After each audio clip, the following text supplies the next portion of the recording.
the room like wildfire. Diana pulled Charles by the arm. "What is she talking about?" "She is lying," Charles replied, but his hands were shaking slightly. "She is a deranged employee trying to get attention." Emma reached into her small purse and pulled out an object that made several guests gasp. It was a ring, not just any ring, but the traditional Bennett family signet ring, engraved with the family crest, and featuring the distinctive emerald that had been passed down for generations.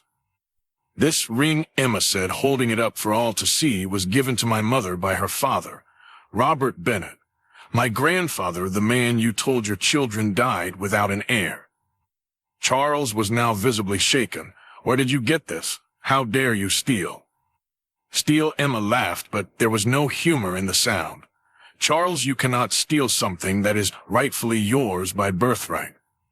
Helen Morrison, who had been watching open-mouthed, whispered to her friend, "My God, do you think she is telling the truth?" "Impossible," Grace murmured, but her voice no longer sounded so confident. "Charles would have told us if he had a cousin." Emma heard the whisper and turned to them. "Cousin?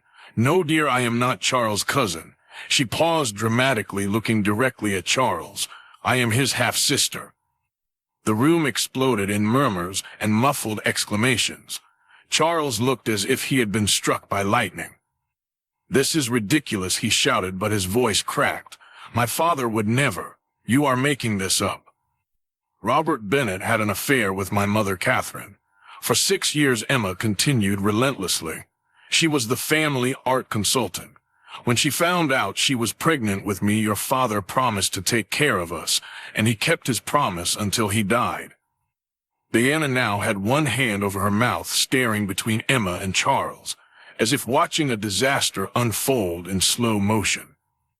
"You," Emma said, pointing directly at Charles, "decided it would be easier to pretend we never existed. You cut off our support, sold the house your father bought for my mother, and left us in complete poverty." "I had no obligation to," Charles began, but Emma interrupted him. "You had no obligation to take care of your father's family.